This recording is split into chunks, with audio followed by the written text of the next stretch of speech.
Eh bien bonjour, je suis ravi d'être avec vous ce lundi 13 juillet. C'est Noël Clément qui vous présente le Market Inside et la clôture des marchés européens. Vous avez donc le rappel légal actuellement donc, à l'écran et nous allons basculer tout de suite sur les actifs que nous allons traiter. Et justement, nous allons faire un suivi en réalité donc, de ce qui a été vu la semaine dernière. Alors, c'est vrai que au niveau des nouvelles, hein, on va commencer par là peut-être.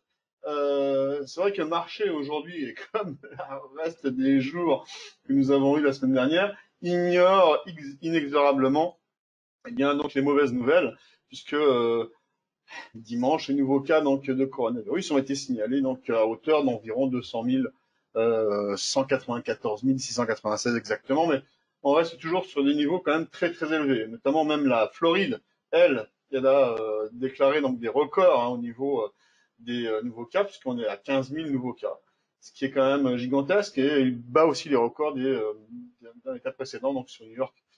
Au niveau, par exemple, d'autres États, comme l'État de Victoria, eh bien, ils ont signalé 177 nouveaux cas contre 273. Alors, ce qu'il y a aussi donc, du côté positif, entre guillemets, c'est que, bien sûr, il y a de nouveaux cas, mais il y a aussi un ralentissement du nombre de décès. En ce sens, c'est quand même une très très bonne nouvelle, évidemment. Alors, de l'autre côté aussi, l'Argentine, elle, a dépassé donc les 100 000 cas d'infection. Bon, voilà, c'est vrai qu'il n'y a pas de ralentissement au niveau mondial. Hein, il n'y a aucune inflexion. Mais globalement, le marché continue à acheter le futur. D'ailleurs, c'est son rôle. Hein, ce n'est pas donc de pricer donc le présent, malgré tout le fait que nous ayons quand même le sentiment qu'il est complètement décorrélé de la situation actuelle. Eh bien, il se trouve que manifestement, le marché, lui, se dit que de toute façon, le pire est derrière nous, même si les cas continuent à augmenter. Alors aux États-Unis, le nombre de décès dépasse les 137 000. Voilà. Bon, c'est vrai qu'au niveau mondial, donc, nous avons eu un nombre de décès qui a un peu baissé, puisque vous vous souvenez, on était aux alentours des 5 000, 5 500 personnes décédées, ce qui est dramatique. Et là, donc, hier, nous sommes descendus au-dessous de 4 000 à 3 956. Au niveau de l'Afrique du Sud, et euh, c'est vraiment, donc, il y a vraiment des pays qui sont vraiment donc très en avant justement sur cette crise où c'est vraiment gravissime. D'ailleurs, il y a une statistique qui avait été donnée pour donner un ordre d'idée quand même hein, par rapport au nombre de pays qu'il y a en Afrique. Eh bien, 8 pays, donc comme l'Afrique du Sud, enfin l'Algérie, le Cap-Vert, euh, l'Égypte, la Namibie, l'Afrique du Sud dont j'en ai parlé, enregistrent à eux seuls 75% des décès de toute l'Afrique.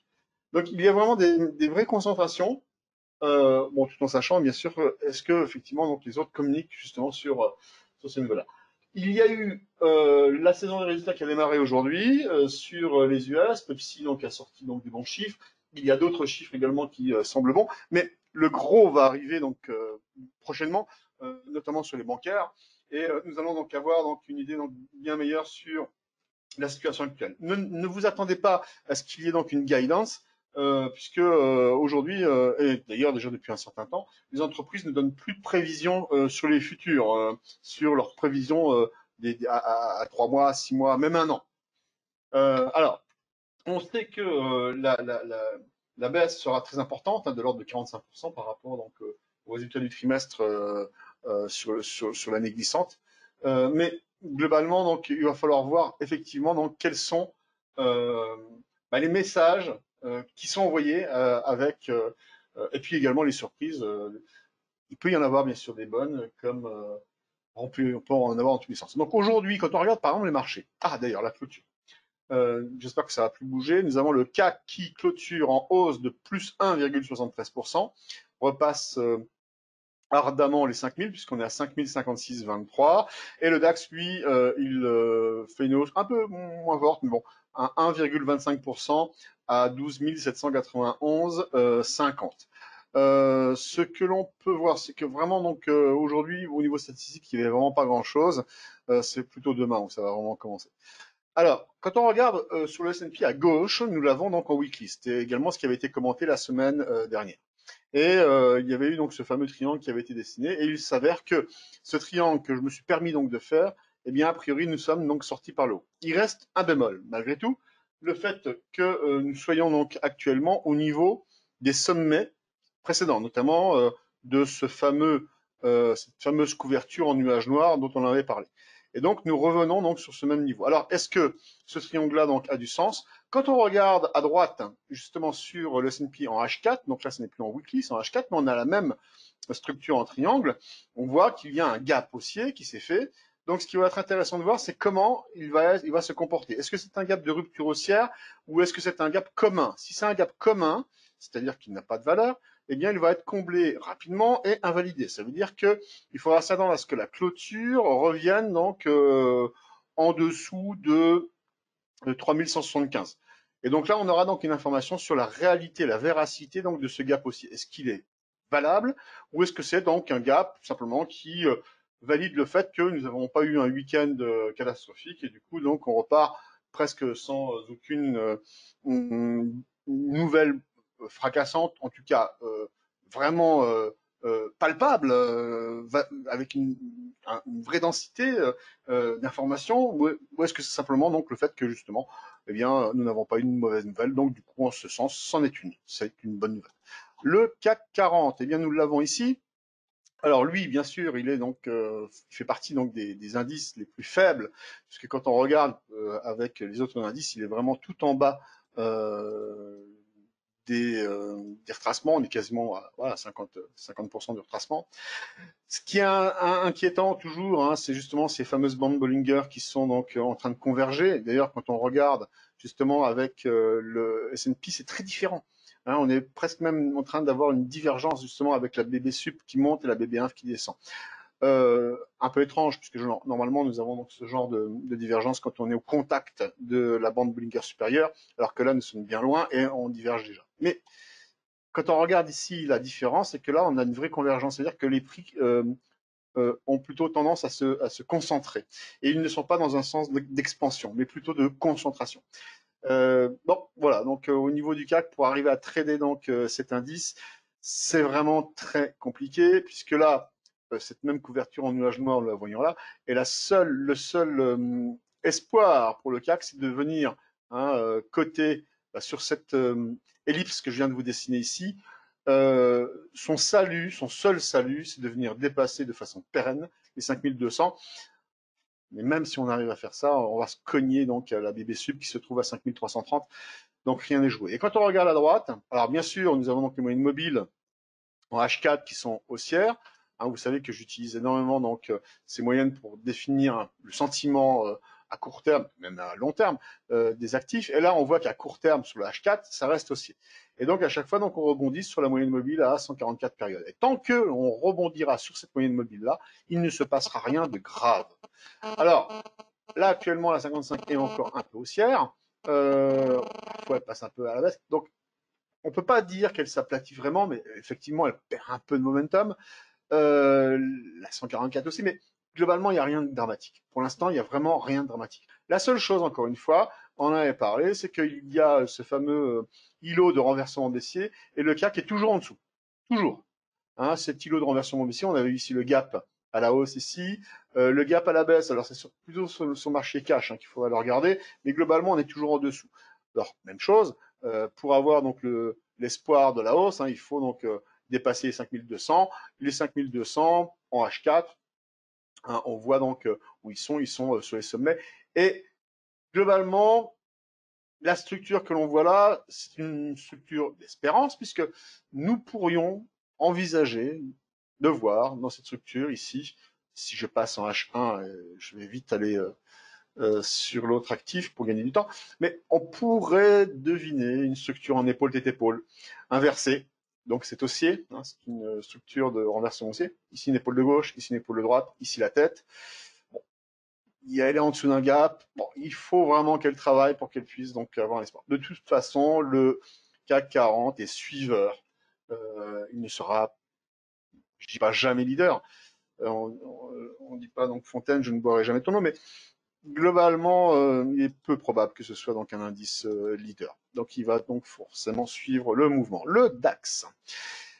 Même chose hein, que le S&P, on voit qu'il est quand même plus fort. Et contrairement au CAC 40, on voit vraiment qu'il y a une vraie différence donc, de momentum et de puissance. Il y a quand même le point commun avec le S&P, c'est que nous sommes en dessous, au niveau donc du nuage noir weekly, hein, qui est là.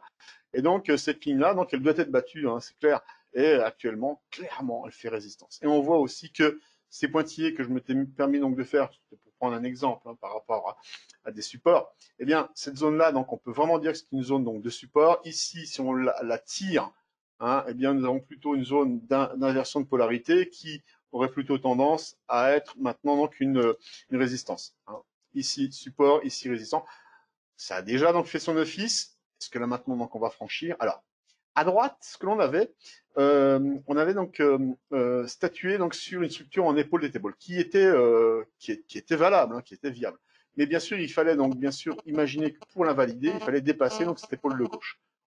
Alors vraiment la dépasser d'une façon quand même importante. Là, c'était encore jouable. Il faut avoir ici une épaule à gauche, ici une tête et ici une épaule avec la ligne de cou ici en pointillé. Maintenant que l'on a fait donc ce mouvement à la hausse, ce n'est plus du tout à l'ordre du jour. Plus du tout, du tout, du tout. Et donc, avec les moyennes mobiles qui nous donnent également comme information que nous sommes en tendance haussière, eh bien, la seule chose que l'on pourrait voir également comme danger, eh bien, sur la moyenne mobile à 144 périodes. Alors, je le rappelle, qu'est-ce que c'est?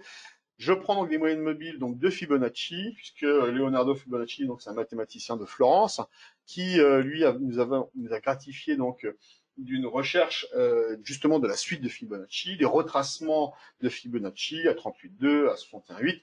Le chiffre d'or en lui-même, donc le fameux chiffre d'or donc à 1,618, eh bien, il découle justement de toute sa suite. Et c'est pour ça que moi j'utilise des moyennes mobiles de Fibonacci. C'est pour ça que ça n'est pas donc des moyennes au hasard.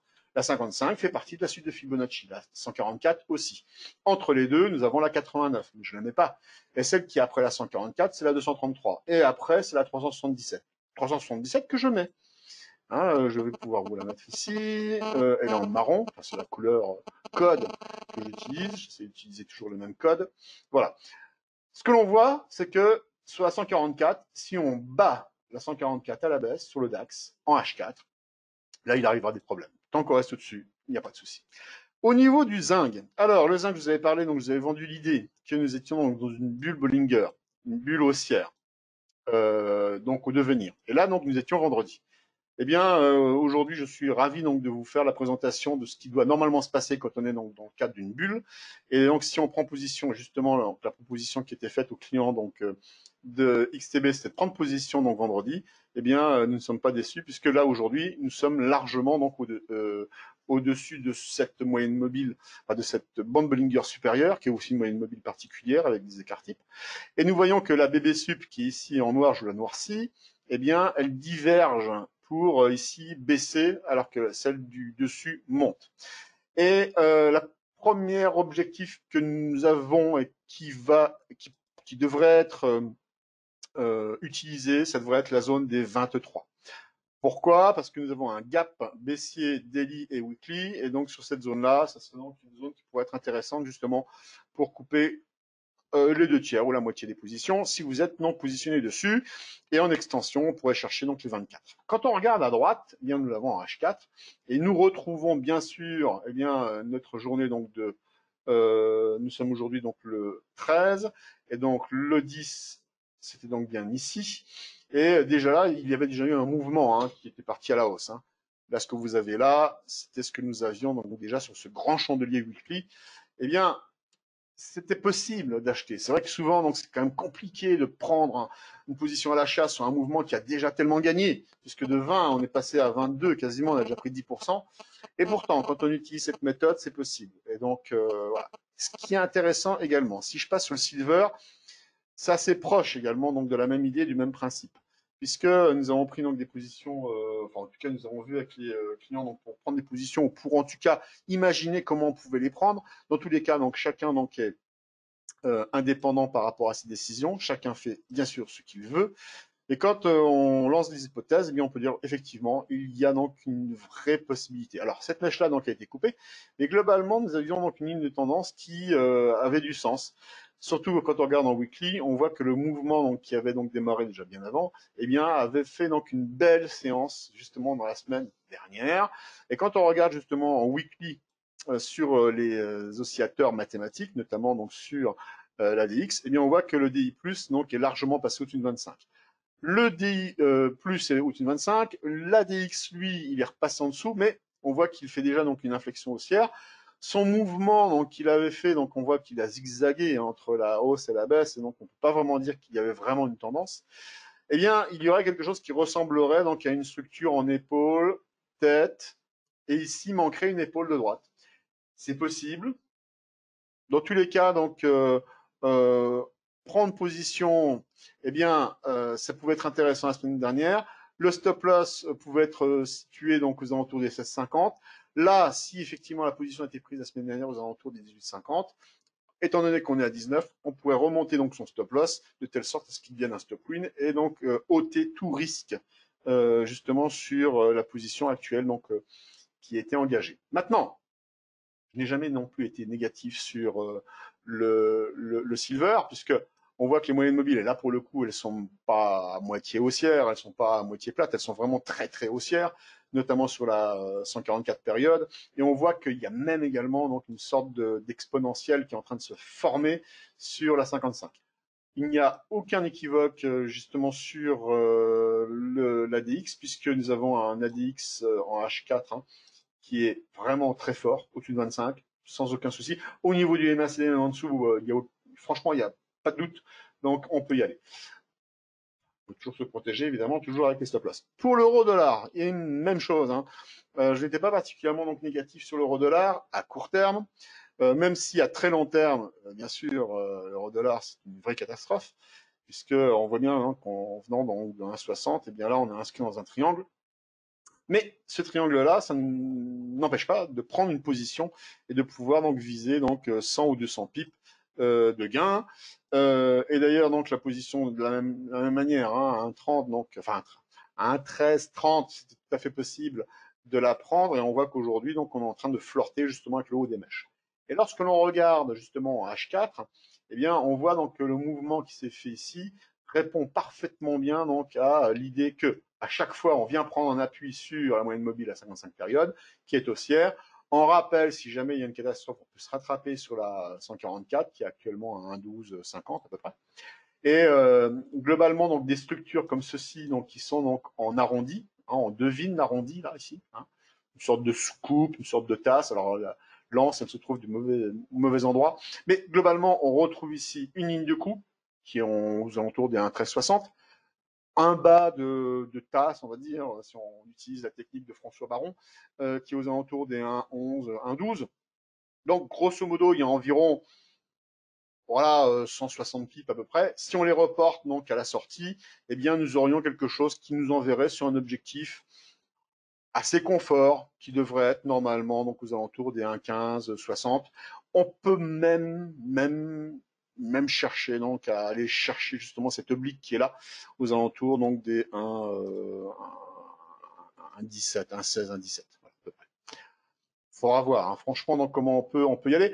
Là ici c'est en weekly, donc en weekly si on prend la verticale, on peut aller chercher un 17 facile, mais bon, on ne monte pas la verticale, rien ne va en ligne droite évidemment. Mais globalement, donc c'est quelque chose qui est tout à fait possible. Et en plus de ça, donc si on reprend donc ces dernières réactions baissières, et là, ces endroits-là donc sont très baissiers. Hein, ce sont des zones qui sont aux alentours des 1,17,6, 1,17,7. Globalement, donc c'est un objectif qui est envisageable. Mais déjà dans un premier temps, les 1,15,60, ce serait donc déjà quelque chose de sympathique si on peut l'atteindre. Et pour terminer avec le gold, eh bien voilà, donc en weekly, il n'y a aucun doute, c'est hyper haussier. Là, j'avais également proposé aux clients qu'il y avait en daily une possibilité de 3 méthodes haussières. J'en avais parlé donc sur les points techniques de l'analyse matinale. La 3 méthodes haussières, vous avez une première méthode ici avec un chandelier donc haussier. À l'intérieur, vous avez après donc des chandeliers qui se développent à la baisse à l'intérieur du corps. Et la troisième méthode haussière, c'est quand on a le même chandelier à gauche, à droite. C'est une figure de continuation haussière.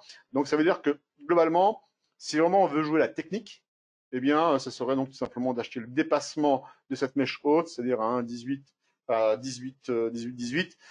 La dernière recommandation donc, qui avait été faite était donc sur un achat donc, autour des 17,50, 17,60 avec un objectif à 18,30. On y est quasiment.